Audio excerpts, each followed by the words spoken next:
Alright, this is going to be a quick short video on how to trigger Roland sh-101 with the machine drum. It's very easy, basically because the machine or the 101 is very forgiving as what it uses for a clock in our trigger source. So we've got a blank pattern here. We do have a kit loaded. We're going to edit that kit. We're going to choose a track. I'm going to start here with 13. And then I'm going to press the kit button. I'm going to go down to edit, enter. And we are going to select G and D, the top synth, and for that machine we are going to choose GND-IM, which I think is impulse. I'd have to check the manual though, but GND-IM under GND, and that's what we're going to use. So we're going to enter that to select it, then back all the way out. Two things you have to do here. One, we need to turn it up, so make sure your level is all the way up, and the very first parameter is turned up as well. If not, you will get random misses when triggering the 101. Secondly, again, remember this is track 13, so we're going to route it to a separate output. It's in F right now. Let's put it into D, just to make sure it's not coming out of the main outputs and we're not getting any audio from the machine we just loaded on that track. So let's go function global.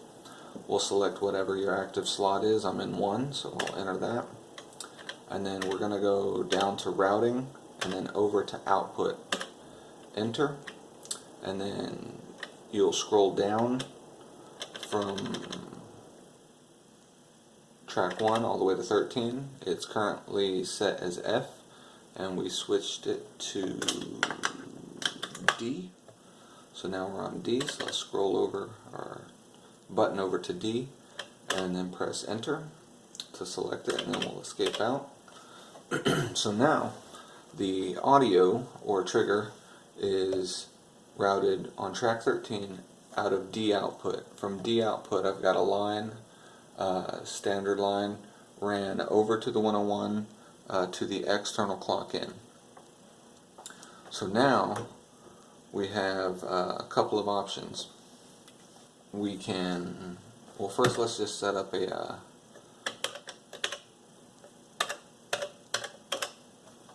there we go, just a little 4 count on track 13 to see how it's going to function over here on the 101. Obviously nothing's happening. When this isn't plugged in, your LFO clock rate is controlled by one slider. When this is plugged in, this will override this regardless of where it is. So let's press load, and then we will load one note.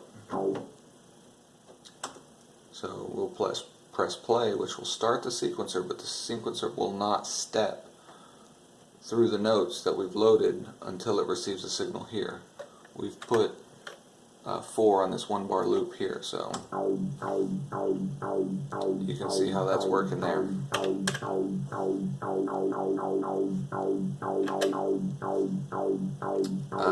And this works with the arpeggiator. So we'll select down and we'll just give it a chord. And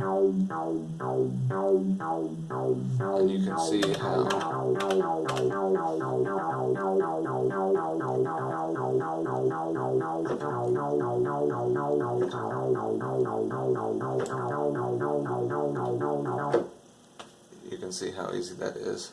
Hold also works. So,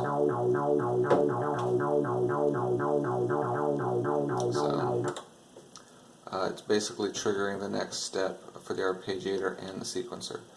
So we'll just click play there on the sequencer. It's going to pick up where it's at. We're going to turn these off because, well, that's one way you can do it, just step them in by pushing them in. We'll go ahead and get a quick beat going.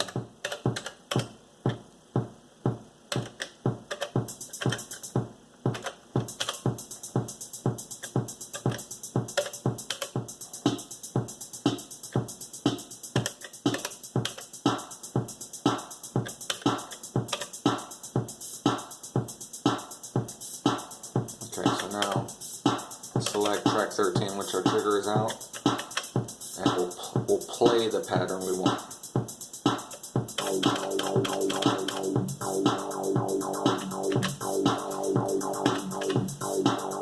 So that's it. You've got your 101 triggered in the pattern. The way to get different sequences would be to copy this track, and then we'll move over to 14 and we'll paste it. You can hear it doubling up, so we'll go ahead and mute the original. And so now we're on this one, and we'll change it up a little bit.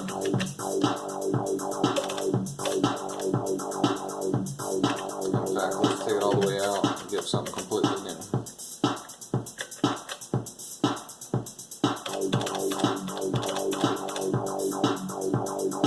So,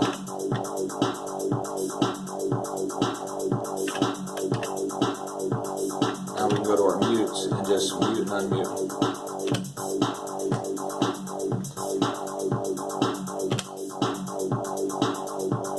And tweak away.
That's it. I mean, you can bring it in.